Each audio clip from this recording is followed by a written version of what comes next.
স্বাগতম জানিয়ে শুরু করছি অমরদা ফুডি চ্যানেলের নতুন আরও একটা ভিডিও।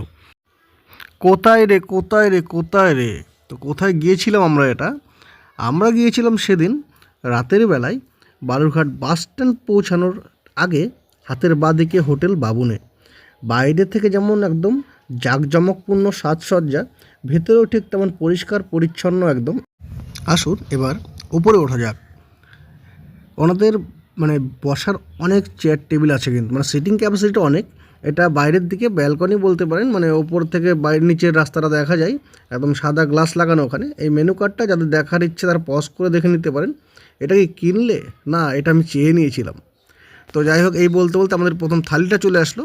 এই যে থালিটা দেখতে পাচ্ছেন, এই থালির পুরো দাম হচ্ছে 190 টাকা। আর যদি আপনি খাসির মাংসটা সরিয়ে দেন তাহলে কিন্তু এই নিরামিষ থালিটার দাম পড়বে মাত্র 70 টাকা। এদিকে আমার সঙ্গে ছিল রবীন্দ্রদা। তো যাই হোক, প্রথমে মোচা ছিল, মোচা ঘন্ট, সেটা দিয়ে মেখে ভাতটা মুখে পড়লাম।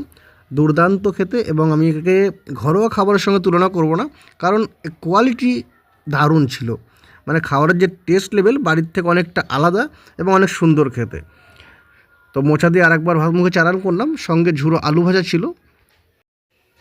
এরপর বাঙালিয়ানায় লেবু চিপে ডাল দিয়ে ভাতটা মেখে খেলাম। ডালটা আমি বলবো এটা অ্যাভারেজ ছিল, এক্সট্রা করে ডালে বলার মতো কিছু নেই। ডালের সঙ্গে ঝুড়ো আলু ভাজা, একদম প্রপার পুরোপুরি বাঙালিয়ানা, মোটামুটি ভালোই খেতে লাগছিল। দেখুন, প্রথমত 3 পিস খাসির মাংস দিয়ে থালির দাম যদি 190 টাকা মনে হয়, আপনার একটু বেশি মনে হতে পারে, আমারও হয়েছিল। বাট খাওয়া দাওয়ার পরে আমি বুঝতে পেরেছি যে দামটা কেন নিচ্ছে। আপনাদের জানাবো যে আমি কিন্তু এটা প্রথমবার গিয়েছিলাম হোটেল বাবুনে, আর আমাকে কিন্তু এই রবীন্দ্রদা নিয়ে গিয়েছিল। তো যাই হোক, রবীন্দ্রদা এবার পাতে মটন ঢেলে নিয়েছে, গ্রেভি দিয়ে ভাতটা মাখছে। বাকিটা তার মুখ থেকে আপনাদের জানাবো যে কেমন টেস্ট বা খাবার কেমন লাগছে তার।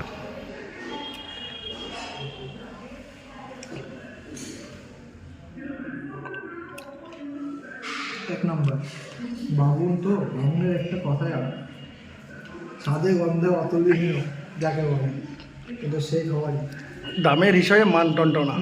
দাম হিসেবে সব একদম ওকে ওকে। এবার আমি মটনটা তুলে নিলাম, এক্সট্রা যে উপরের তেলটা সেটা ফেলে দিয়ে পাতে ঢেলে নিলাম। এবং আমরা কিন্তু 1 পিস চর্বি এক্সট্রা চেয়ে নিয়েছিলাম, আমাদের দেওয়া হয়েছিল। সঙ্গে এক্সট্রা ভাত নিলে এক্সট্রা করে গ্রেভি দেওয়া হয়, তাছাড়া সবজিও কিন্তু রিপিট করা হয়, চাইলে অবশ্যই তারা দেবেন। আমি এক্সট্রা করে মোচার ঘন্ট চেয়েছিলাম, সেটা দিয়েছিল। এরপরে মটনের ঝোল বা গ্রেভি দিয়ে ভাতটা মেখে ঝুড়ো আলু ভেজাতে খেলাম। মটনটা একটু ইউনিক টেস্ট, বিয়েবাড়ি ভাব আছে। এর সঙ্গে আমাদের বোয়াল মাছও ছিল, বাট একবারে করলে ভিডিওটা অনেক বড় হয়ে যাবে, তাই সেটা পরের ভিডিওতে আপনাদেরকে দেখাবো। লাস্টে চাটনি দিয়ে শেষ করলাম। তো আজকের মতো এখানেই শেষ করছি, দেখা হচ্ছে পরের ভিডিওতে।